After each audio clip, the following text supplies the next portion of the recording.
నమస్కారం. నేను డాక్టర్ శ్రీనివాస్ చెల్లిమేల సంస్కృతి ఆయుర్వేద క్లినిక్ నుంచి మాట్లాడుతున్నాను. ఈరోజు డిస్కస్ చేసేది ఏంటంటే ఆడవాళ్ళల్లో వచ్చే సమస్యలు, వాటి గురించి మనం మాట్లాడుకుందాం.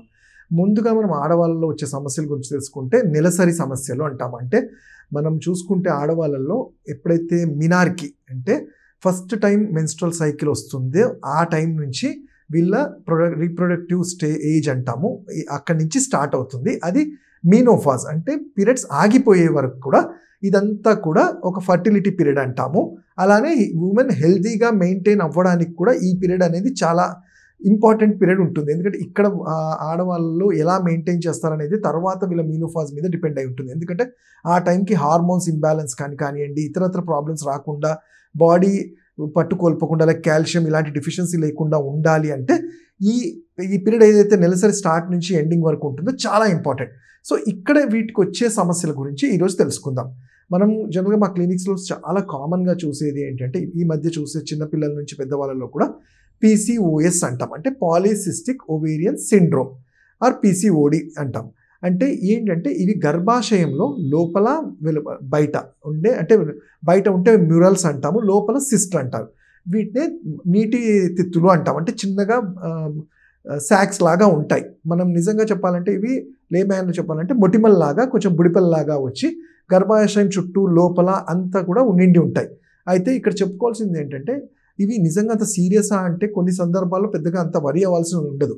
కానీ ఎప్పుడైతే ఫర్టిలిటీ గురించి ఆలోచిస్తారంటే పిల్లలు కావాలి అని ఆలోచించినప్పుడు కొన్నిసార్లు ఈ సిస్ట్ వల్ల ఎక్కడైతే కరెక్ట్గా ఓవం రిలీజ్ అయ్యే చోట ఈ సిస్ట్ అడ్డుపడినప్పుడు వాళ్ళకి గర్భాశయం అంటే గర్భధారణ చేయటంలో కూడా ఇబ్బందులు ఎదురవుతూ ఉంటాయి. వీటి వల్ల ఈ సిస్ట్లు అనేవి ఎలా ఉంటాయంటే కొన్ని సందర్భాల్లో మంచిగా ఫుడ్ తీసుకొని ఇమ్యూనిటీ మంచిగా పెట్టి మెటబాలిక్ అలా ఉన్న వాళ్ళలో అది దానంతట అవి కూడా తగ్గిన ఉంటాయి. అలానే మళ్ళీ కొత్తవి కూడా వస్తుంటాయి. అవి ఏంటంటే మన బాడీ తత్వాన్ని బట్టి ఆ వాళ్ళల్లో చూస్తుంటాం. అయితే ఈ PCOS రావడానికి మెయిన్ కారణం చూసుకుంటే ఏంటంటే, ఒకటి అధిక బరువు ఆర్ సెడెంటరీ లైఫ్ స్టైల్ అంటాం. అంటే ప్రాపర్ ఫుడ్ అనేది మనం తీసుకున్న దాన్ని డైజెస్ట్ చేసుకోలేకపోవటము, దానివల్ల మెటబాలిక్ ఫైర్ తగ్గిపోవటము, అలానే హార్మోన్స్ ఇతరత్ర హార్మోన్స్ లైక్ థైరాయిడ్ కానివ్వండి, అట్లానే షుగర్ ఇన్సులిన్ ఇన్సఫిషియన్సీ ఇలాంటి వాటి వల్ల కూడా ఈ గర్భాశయంలో హార్మోనల్ ఇంబ్యాలెన్స్ వల్ల జనరల్గా జరుగుతూ ఉంటాయి. అయితే ఇదే కాకుండా ఇంకోటి ఏంటంటే ఎండోమెట్రియాసిస్ అంటాం. ఈ ఎండోమెట్రియాసిస్ అనేది ఏంటి అంటే మనకి జనరల్గా ఆడవాళ్ళలో ప్రతి 28వ రోజులకి కొత్తగా ఈ పీరియడ్స్ అనేవి సైకిల్ అనేది చూస్తుంటాం. ప్రతి 28 డేస్కి ఎండోమెట్రిక్ అనేది ఒక గోడ లాంటిది, అది బ్రేక్ అవ్వడం వల్ల బ్లడ్ అనేది లీక్ బయటికి వస్తుంటుంది. దాన్నే మనము మెన్సెస్ అంటాం, మెన్స్ట్రల్ సైకిల్ అంటాం. అయితే ఈ ఎండోమెట్రిస్ గోడ కట్టే లాంటిది చాలా మందంగా తయారవడం వల్ల బ్రేక్ అవ్వక పీరియడ్స్ డిలే అవుతూ ఉంటాయి. అంటే 28 డేస్కి రావాల్సింది కొన్ని సందర్భాల్లో 35 డేస్, కొంతమందికి 1 మంత్, 2 మంత్స్, 3 మంత్స్ ఇలా డిలే అవ్వటం వల్ల ఇది ఈ ఫర్టిలిటీ మీద కూడా, ఎందుకంటే ఎగ్ ఎప్పుడు రిలీజ్ అవుతుందో తెలియదు, సరిగ్గా టైంకి రిలీజ్ అవుతుందో కూడా ఇబ్బందులు అయ్యి అది ఫర్టిలిటీగా కూడా ప్రాబ్లం చూస్తుంటాం. అయితే మరి మనం అనుకున్నట్టు PCOSకి కారణాలు చూసుకుంటే హార్మోన్స్ కానివ్వండి, మన ఫుడ్ స్టైల్ అన్నాము, ఒబేసిటీ అన్నాము, లైఫ్ స్టైల్, మెటబాలిక్ ప్రాబ్లమ్స్ అన్నాము. ఇవి కాకుండా కొన్నిసార్లు స్ట్రెస్ వల్ల కూడా ఇవి చూస్తుంటాం. అంటే హార్మోన్స్గా చూసుకున్నప్పుడు థైరాయిడ్ ఎలా బాడీని వీక్ చేస్తుందో అలానే ఈ స్ట్రెస్ అనేది కూడా బాడీకి కొంత వీక్ చేయటం వల్ల మన మెటబాలిక్ ఫైర్ అనేది తగ్గుతూ ఉంటుంది. అయితే దీన్ని తెలుసుకోవడం ఇంకా ఈజీగా ఏంటంటే, ఎప్పుడైతే నెలసరి టైంకి అవ్వట్లేదు అన్నప్పుడు మనకి మోడర్న్ సిస్టమ్ ప్రకారం మనకి ఈజీగా అవైలబుల్ అయ్యే స్కానింగ్ అంటాం. ఈ పెల్విక్ స్కాన్ కానివ్వండి, యూట్రస్ స్కాన్ చూసినప్పుడు క్లియర్గా అసలు ఆడవాళ్ళలో ఎక్కడ ఏం ప్రాబ్లం ఉంది, ఎండోమెట్రిసా, ఫైబ్రాయిడ్సా, PCOS అని చూస్తాం. ఫైబ్రాయిడ్స్ అనేది కూడా ఏంటి అనేది అంటే ఒక గడ్డ లాంటిది. ఈ యూట్రైన్ ఫైబ్రాయిడ్స్ అంటాము. అంటే ఇవి మాంసం ముద్ద లాంటివి, బ్లడ్ క్లాట్ అయినట్టు, దాన్నే మేము గుల్మం అంటాము.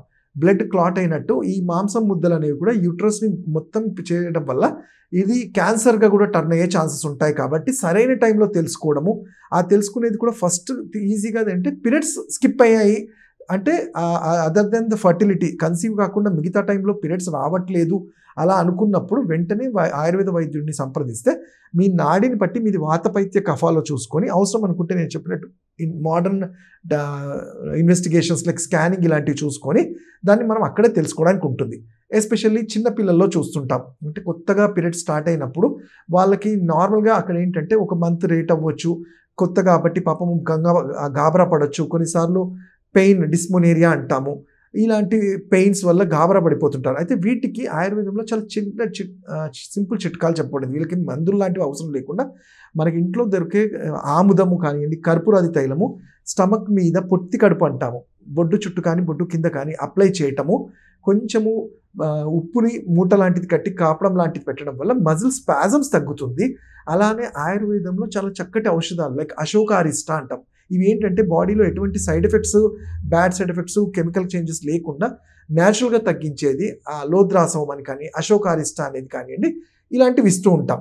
అలానే మరి పీసీఓఎస్కి కూడా ఇంతకుముందు నేను చెప్పినట్టు ఈ నీటి తిత్తులు, నీటి బుడగలు లాంటివి తగ్గించడానికి ఇవి హార్మోనల్ వల్ల వచ్చిందా, లైఫ్ స్టైల్ డిజార్డర్స్ వల్ల వచ్చిందో తెలుసుకొని దానికి కూడా చాలా మంచి ఔషధాలు, ట్రీట్మెంట్స్ ఉంటాయి.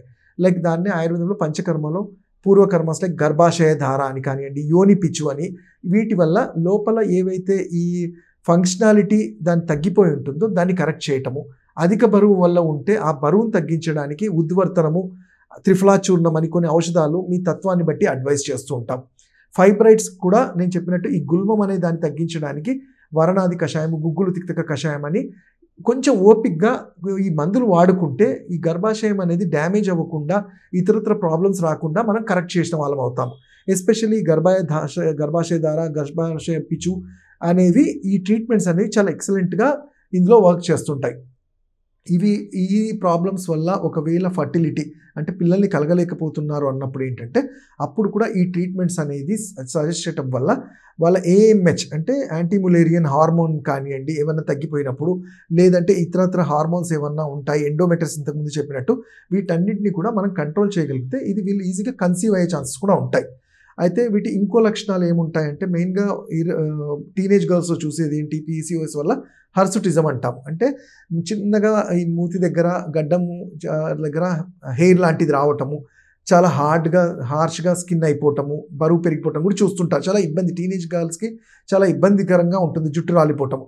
సో వీళ్ళకి మేము సజెస్ట్ చేసేది ఏంటంటే నేను ఇంతకుముందు చెప్పినట్టు ఈ ట్రీట్మెంట్స్తో పాటు సరైన పోషకాహారాలు ఉన్న ఫుడ్తో పాటు ఈ ట్రీట్మెంట్స్ని లైక్ అశోకారిష్ట అని కానివ్వండి, గర్భాశయ ధార అని కానివ్వండి, అభ్యంగనము, అలానే వీరేచన ట్రీట్మెంట్స్ వాళ్ళ తత్వాన్ని బట్టి ఇచ్చుకోగలిగితే ఈ పీసీఓఎస్ కానివ్వండి, ఇతరత్ర హార్మోనల్ వల్ల వచ్చే కాంప్లికేషన్స్ కూడా మనం అరెస్ట్ చేసిన వాళ్ళం అవుతాము. వాళ్ళ లైఫ్ స్టైల్ చాలా నార్మల్గా లీడ్ చేయడం కనుక అవుతాము. అలానే మీనోఫాస్ తర్వాత కూడా చూస్తాము ఈ మూడ్ స్వింగ్స్ ఇలాంటి వాటికి కూడా శిరోధార అనేది బాడీలో ఏంటంటే ఈ ఎండార్ఫిన్స్ని కంట్రోల్ చేయడంలో, వాళ్ళ రిమైనింగ్ లైఫ్ స్టైల్ అంతా కూడా ఈ ప్రాబ్లం లేకుండా, మీనోఫాజ్లో వచ్చే ప్రాబ్లమ్స్ లేకుండా కూడా సాల్వ్ చేసిన వాళ్ళం అవుతాం. ఇంకా వీటి గురించి మీరు తెలుసుకోవాలంటే నా పర్సనల్గా వచ్చిన క్లినిక్స్లో కానీ నా నంబర్ 7658909501 వచ్చి కనుక కాల్ చేయొచ్చు. Thank you.